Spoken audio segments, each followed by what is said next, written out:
इधर छत्तीसगढ़ के दुर्ग में 2 नन की गिरफ्तारी पर छत्तीसगढ़ से लेकर दिल्ली तक सियासत गर्म है।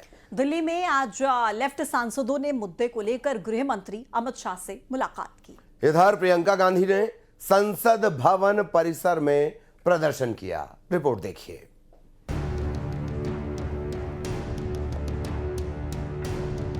छत्तीसगढ़ में 2 ननों की गिरफ्तारी का मुद्दा गर्माता जा रहा है। केरल के लेफ्ट सांसदों ने गृह मंत्री अमित शाह से मुलाकात की, तो वहीं संसद भवन परिसर में विपक्षी सांसदों ने प्रदर्शन किया। प्रदर्शन में कांग्रेस सांसद प्रियंका गांधी भी शामिल थीं। 3 ladies with another bunch of ladies, they should not be manhandled and treated like this. And you cannot just accuse people of things that they are not doing. Frankly, the government doesn't take action on anything except their publicity, their PR, and when elections are coming, what face they want to show to the public. Nun गिरफ्तारी का मुद्दा लोकसभा में गूंजा। कांग्रेस सांसद केसी वेणुगोपाल ने इस मुद्दे पर छत्तीसगढ़ सरकार पर निशाना साधा और दोनों नन की तुरंत रिहाई की मांग की। Last 5 days, these 2 innocent nuns are in jail without any reason. Without any reason. What a cruelty this is. If the country is a banana republic, without any reason, you are keeping them in the jail. We wrote the Chief Minister of Chhattisgarh. We wrote the Home Minister of India. At least this nuns has to be released. No action. Chief Minister is repeating the same version. The Chief Minister of Chhattisgarh is repeating the same version of Bajrang Dal.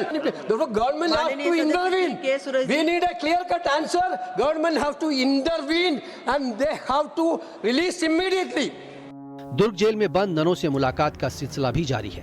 कल विपक्ष के सांसदों ने none से मुलाकात की थी। केरल कांग्रेस के 2 विधायक भी रायपुर पहुंचे। ये विधायक भी नन से मुलाकात करने आए हैं। कि आज छत्तीसगढ़ में हमारे संविधान की जो प्रावधान है माइनॉरिटीज के लिए, उसकी धज्जियां उड़ाए जा रही हैं। मैं बहुत स्पष्ट शब्द कर रही हूँ। नन गिरफ्तारी मामले में डिप्टी सीएम अरुण साव का बयान भी सामने आया है।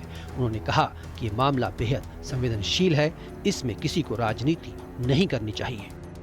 अब पुलिस अपना काम कर रही है और कल कांग्रेस का एक डेलीगेशन आया हुआ था, उसमें माननीय सांसदगण, विधायकगण और संगठन के लोग भी थे। उनसे हमारी मुलाकात हुई। ये आदिवासी समाज की बेटियों का मामला है, बहुत संवेदनशील मामला है। मामले की जांच की जा रही है और इस मामले में किसी को राजनीति नहीं करना चाहिए। प्रतीक्षा करना चाहिए जांच के रिपोर्ट की, जांच पर क्या तथ्य सामने आते हैं। इस मामले में अनावश्यक रूप से राजनीति करना ये उचित नहीं है, क्योंकि ये हमारे आदिवासी समाज की बेटियों का मामला है जो कि बहुत ही संवेदनशील है। देखिए, मैंने स्पष्ट रूप से कहा है कि अभी मामले की जांच चल रही है, जांच में तथ्य है वो सामने आएगा। ननों की गिरफ्तारी पर जारी सियासत के बीच दुर्ग जिला न्यायालय ने उनकी जमानत याचिका खारिज कर दी। कोर्ट ने कहा कि मामला NIA एक्ट में आता है, जिसमें जमानत जिला कोर्ट के क्षेत्राधिकार में नहीं आती। फिलहाल नन प्रीति मैरी और वंदना फ्रांसिस और युवक सुकमन मंडावी को जेल में ही रहना पड़ेगा। Bureau report, news 18। Dimple Yadav पर विवादित बयान देना मौलाना साजिद रशीदी को महंगा पड़ गया। नोएडा में कुछ लोगों ने एक टीवी डिबेट के दौरान उनकी पिटाई कर दी और इस मामले में मौलाना साजिद रशीदी ने अब FIR दर्ज कराई है।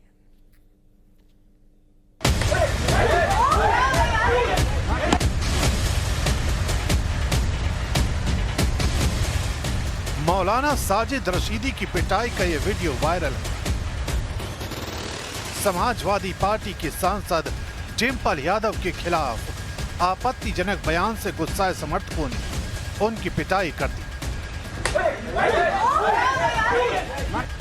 तस्वीरों में देख सकते हैं कि पहले इन लोगों की साजिद रशीदी से बहस होती है और फिर उन पर थप्पड़ जड़ दिए जाते हैं।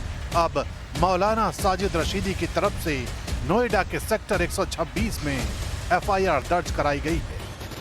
ये है कि जो परसों तरसों से मुझे फ़ोन आ रहे हैं, धमकियां मिल रही हैं मारने की, और पता नहीं किस तरह की गालियां निकाल रहे हैं। मैं इसलिए आया हूं ताकि मुझे अपने आप में जान का खतरा है। ये विवाद उस वक्त शुरू हुआ जब दिल्ली में संसद भवन के बगल वाली मस्जिद की ये तस्वीर सामने आई। इस तस्वीर में समाजवादी पार्टी के सांसद मस्जिद पहुंचे थे। इसी बैठक में डिम्पल यादव भी मौजूद थी, लेकिन मौलाना साजिद रशीदी ने एक टीवी डिबेट के दौरान इसी तस्वीर को लेकर ऐसा बयान दिया कि उन पर सवाल उठने लगे और मामला उनकी पिटाई तक पहुंच गया। अगर मौलाना राशिदी अब भी नहीं सुधरा तो दोबारा भी रेल आ जाएगा। अगर हमारे परिवार पर, हमारी समाजवादी पार्टी पर, हमारी आदरणीय डिम्पल यादव भाभी जी पर, जो हमारे मान सम्मान हैं, जिनका प्रतीक पूरी दुनिया में सादगी के लिए दिया जाता है, उनके ऊपर अभद्र टिप्पणी करने वाली इस मौलाना को अकल नहीं है कि किसी महिला के बारे में जान लेना चाहिए पहले कि आप उसके बारे में बोल क्या रहे हैं, उसके बाद भी अपनी बात पढ़े हुए हो। प्रकरण कल हमारा शुरू हुआ, हम डिबेट में गए, वहां भी मौलाना की जो अभद्रता थी कंटिन्यू रही, ना उसने एक बार भी गिल्टी फील किया। हमारे कहने पर भी मौलाना जी एक बार आप माफी मांग लीजिए, 100 करोड़ लोग आपसे प्रभावित हैं, मैं क्यों माफी मांग लूं, मैं तो ऐसे ही करूंगा। अगर भारत सरकार को असली दुश्मन न दिखाई देता हो, जहां लगातार ये बात कही जाती है कि जितना भी टेररिज्म है या टेररिस्ट आते हैं पाकिस्तान से आते हैं, लेकिन पाकिस्तान के पीछे कौन खड़ा है? चीन खड़ा है। आखिरकार ये जो युद्ध हुआ, क्या जब भी कभी होगा अटैक तो हमें इसी परिस्थितियों से गुजरना पड़ेगा? तो ये बड़े सवाल हैं जिसका जवाब सरकार को देना चाहिए। लेकिन मौलाना साजिद रशीदी से जुड़ा ये मामला यही नहीं थम रहा है। यूपी के वाराणसी में समाजवादी पार्टी की महिला कार्यकर्ताओं ने मौलाना साजिद रशीदी की तस्वीरों पर काले पोत दी। उनके विवादास्पद बयान से भड़की समाजवादी पार्टी की महिला कार्यकर्ताओं ने उनके खिलाफ थाने में शिकायत भी दर्ज कराई। यही नहीं, यूपी महिला आयोग के अध्यक्ष बबीता चौहान ने इस पूरे मामले को दुर्भाग्यपूर्ण बताया है। डिम्पल यादव जी की बात करूं तो वो हमारी माननीय सांसद भी हैं, तो मैं किसी भी महिला के लिए कहना चाहूंगी कि चाहे मौलाना हो चाहे कोई भी व्यक्ति हो, अगर महिलाओं के लिए कहीं भी कोई अपशब्द का या कुछ ऐसी भाषा का प्रयोग करता है तो इससे ज्यादा दुर्भाग्यपूर्ण कोई नहीं है। उधर कांग्रेस सांसद इमरान मसूद ने इस खबर को नया एंगल दे दिया। उन्होंने कहा कि ऐसे लोगों को बीजेपी वाले प्लांट कराते हैं और इस तरह के बयान दिलवाते हैं।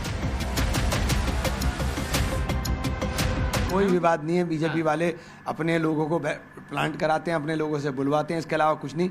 मानसिक दिवालियापन है, इसके अलावा कुछ भी नहीं है। जिस तरीके से मौलाना साजिद रशीदी ने डिम्पल यादव को लेकर अफसर से कहे थे, समाजवादी पार्टी के कार्यकर्ता ने उन्हें तमाचा रशीदी, क्या कहेंगे? मैं चाहता हूं कि हिंसा का साथ कोई न ले।